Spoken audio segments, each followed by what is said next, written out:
Buen día, profesor. El día de hoy, mis compañeros y yo realizaremos un panel virtual acerca de la filosofía del lenguaje y todo lo que abarca esto. Los integrantes del grupo son Ana Faraco, Jesús Lastra, Lorena Rosado, Sergio Bustamante y mi persona, Nicolás García. Empecemos. Ok, quiero empezar hablando sobre la historia de la filosofía del lenguaje. Empezaré con la Edad Antigua. Las preguntas sobre el lenguaje nos lleva atrás, a los comienzos de la filosofía occidental con Platón, Aristóteles y los estoicos. En Crátilo, Platón considera que si la pregunta de nombrar las cosas está determinada por convenciones o por la naturaleza.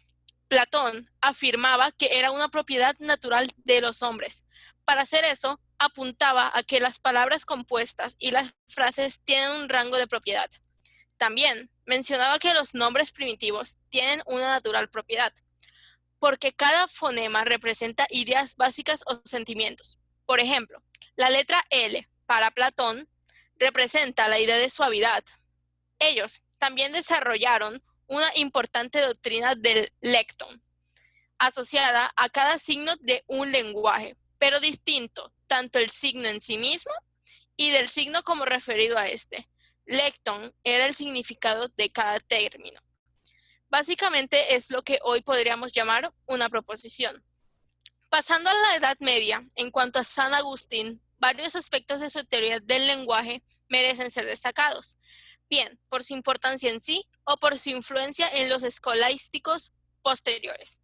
Tiene una filosofía del signo, que incluye la definición de este como realidad material, que evoca en el entendimiento una realidad ajena.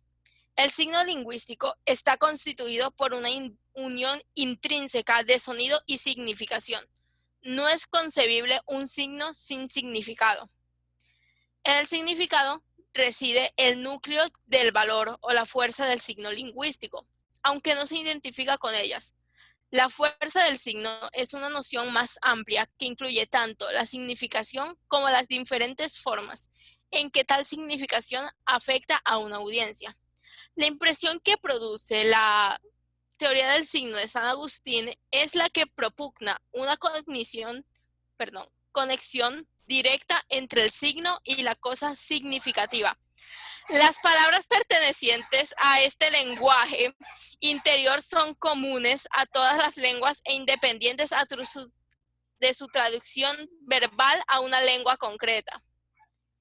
El conocimiento de las obras de Aristóteles en el siglo XIII animó a las reflexiones lingüísticas de los filósofos medievales, mientras que en el siglo XIV la filosofía del lenguaje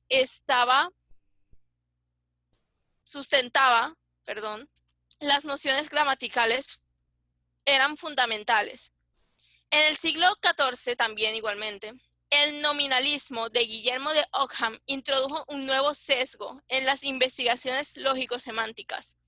Los filósofos medievales estaban francamente interesados en las sutilezas del lenguaje y en su uso.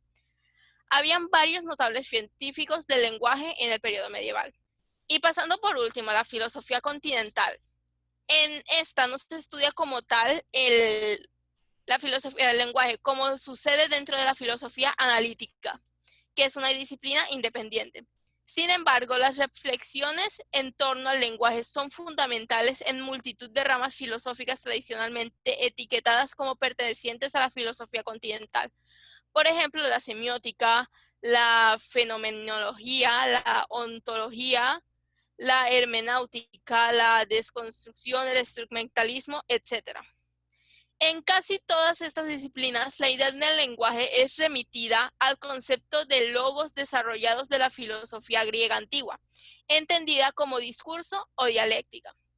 El lenguaje y los conceptos son observados como formando parte de la historia cultural.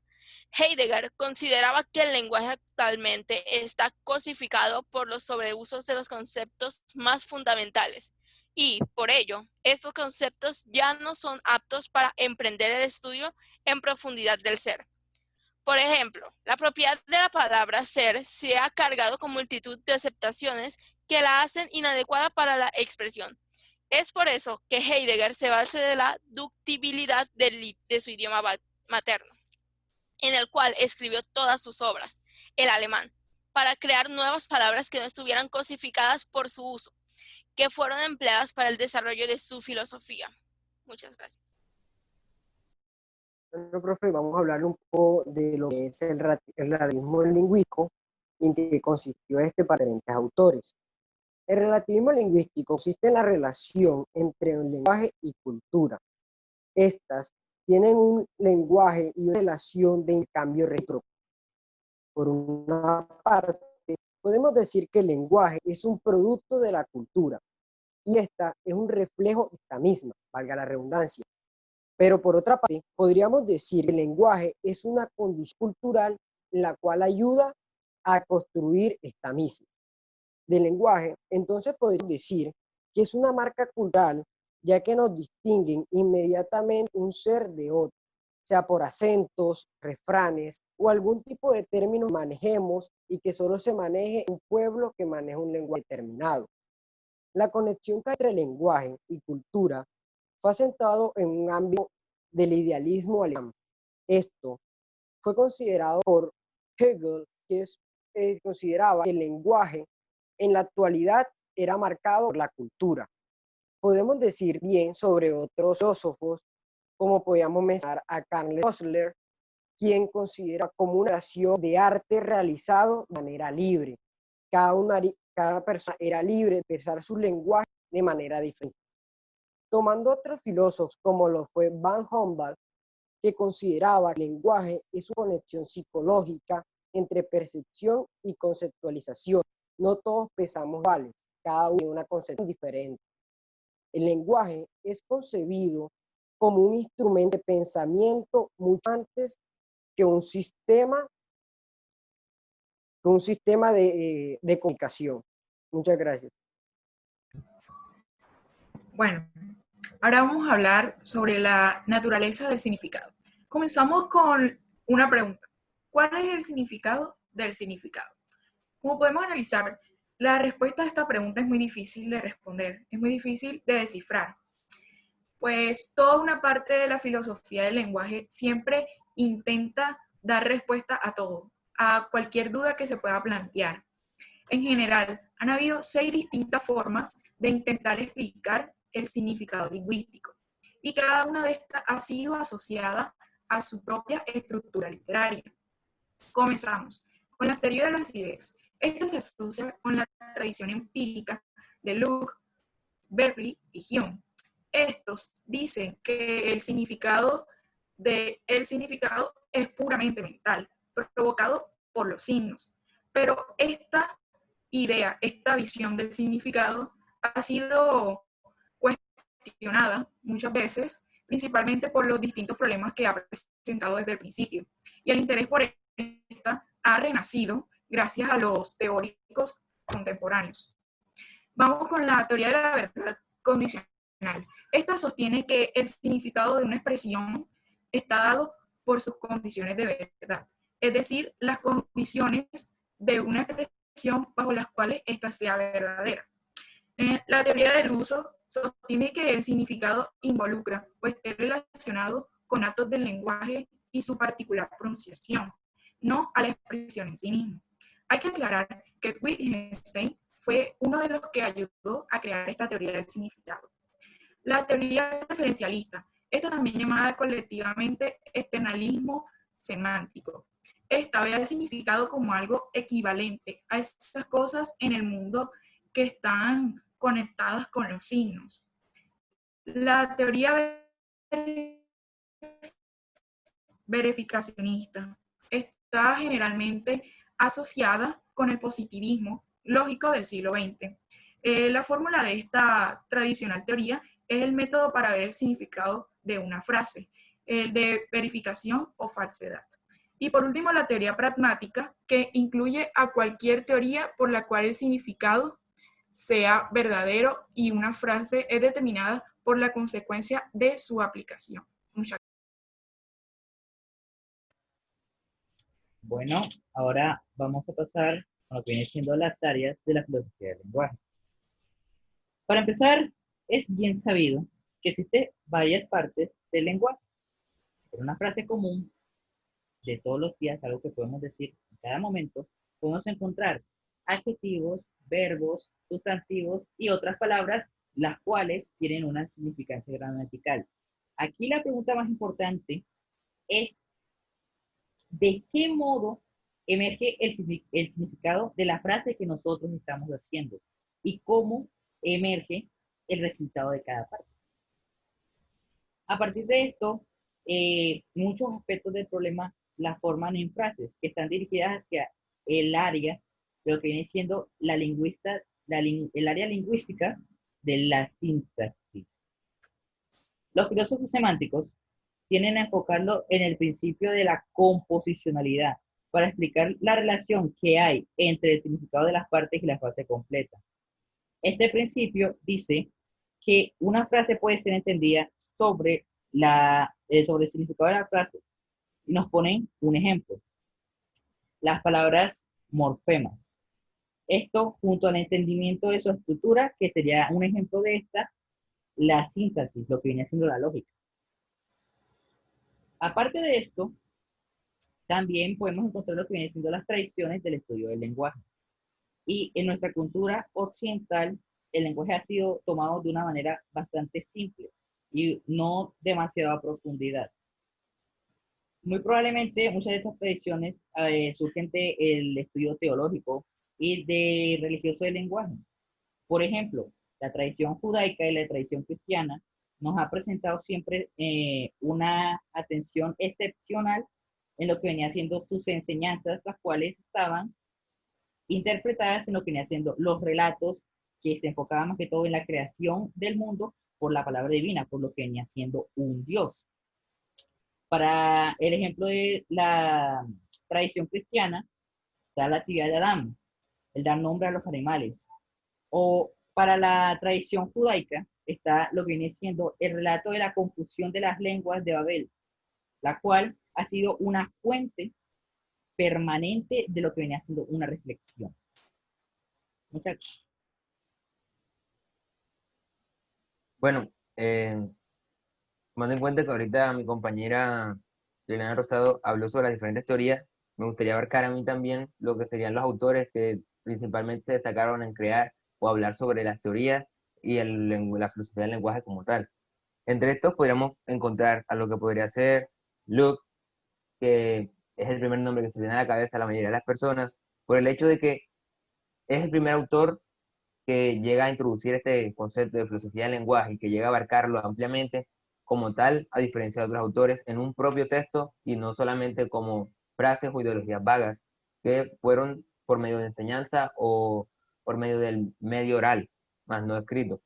Este lo hace por medio del libro número 3 del ensayo, donde básicamente empieza a dar, por decirlo así, vueltas a la cabeza y vueltas a la cabeza hasta encontrar los problemas etimológicos y semáticos que se pueden encontrar en todo el lenguaje y el castellano principalmente.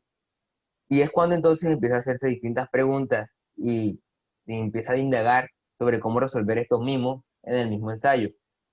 En- Mediante este ensayo, que principalmente no trataba de esto, sino que es a lo que él le dedica un espacio en el libro número 3, llega a resumir o a simplificar el significado de distintas palabras que para él eran los significados primarios que simplemente ayudaban a que se pudiera realizar un nuevo concepto o una ramificación del mismo.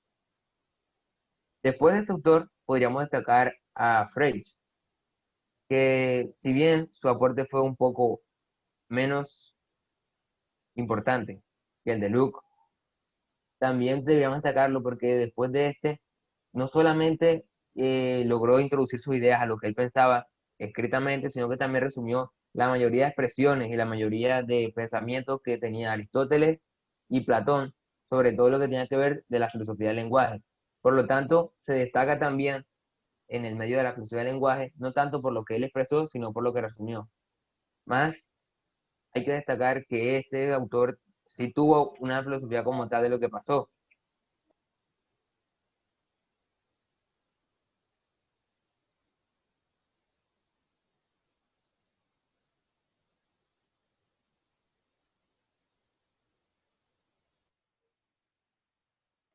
Bueno, retomando, ya que tuve unos problemas de conexión, me quedé en que iba por el autor Frege y que básicamente era un autor bastante reconocido por resumir lo que venía a ser los pensamientos de Aristóteles y Platón, haciendo básicamente referencia a todas sus expresiones y preguntas que hicieron acerca de la filosofía del lenguaje.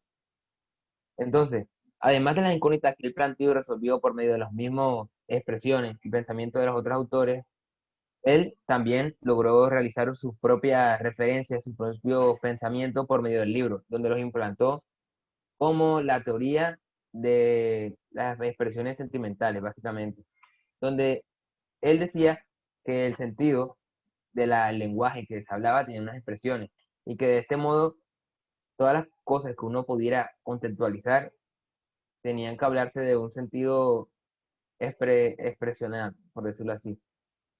Pasando al siguiente autor, que es Russell, tenemos que decir que es un autor que llega a plantear lo que viene a ser la base de la filosofía del lenguaje, por decirlo así, o a mi parecer, ya que es el autor que más llega a arriesgar lo que viene a ser las paradojas que se pueden encontrar en el lenguaje del castellano y en el lenguaje cotidiano que cualquier persona pudiera tener. Entre estos, en sus diferentes teorías, podemos encontrar la de Wonder, no recuerdo el nombre ahora mismo, pero podemos decir que se planteaba lo siguiente. Había una pregunta sobre un rey. Esta básicamente decía que si había un actual rey de Francia y después se hacía la siguiente afirmación de que el actual rey de Francia es calvo, ¿cómo se podría dar un significado, un concepto a cualquiera de las palabras que estas introducían en la afirmación si ninguna parte de la afirmación tenía realidad? Ya que ni hoy en la actualidad existe un rey de Francia, ni mucho menos si existiera se podría saber si es calvo. Y si existiera dos reyes de Francia, ¿cómo podríamos saber cuál de los dos es al que se refiere? Entonces, se llega a la incógnita de qué tanto tenemos que suponer para poder hacer una afirmación y que por lo tanto, qué tanto se tiene veracidad sobre los conceptos que damos a las palabras que utilizamos durante las afirmaciones y las oraciones de nuestra cotidianidad. Mediante toda esta problemática que él planteó, todo este planteamiento, podríamos ver entonces que él básicamente daba la siguiente respuesta. A la hora de imaginar o suponer cosas después de realizar una u otro concepto, se debía realizar desde un punto límite, por decirlo así, que él especificaba por medio de sus escritos.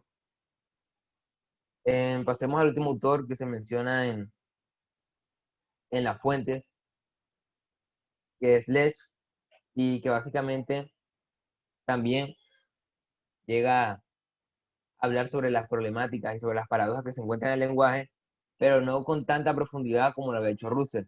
Por lo tanto, prefiero destacar los significados lingüísticos que pudo dar a todos los conceptos del lenguaje, ya que los dividió en dos, lo que podría ser el significado conceptual y el significado asociativo. Entonces, en el significado conceptual, básicamente era ese significado que tú podías dar por medio de lo que era algo que estaba predeterminado por la sociedad o por el contexto social normal. ¿Qué quiere decir esto? Que se anulaba una regla que había hecho antes Luke, que era sobre si el concepto en sí era lo que venía a depender de lo que tú pensaras a la hora de utilizar esa palabra. Entonces, para no destacar totalmente esta teoría, lo que hace es que abre el otro tipo de conceptos, de significados, que es el significado asociativo. Y por ende, este básicamente define una connotación donde realiza diferentes asociaciones con los significados que uno puede realizar a la hora de mecanizar la respuesta o las palabras que vamos a hablar y la de la sociedad. En fin, para resumir estos dos tipos, tenemos lo siguiente. Básicamente lo conceptual era lo que estaba escrito, lo que estaba, por decirlo así, hecho ya en la cotidianidad, y lo asociativo era lo que tú podrías relacionar como lo que tú pensabas antes de hablar con lo que normalmente se tenía pensado de esa palabra en la sociedad. Muchas gracias.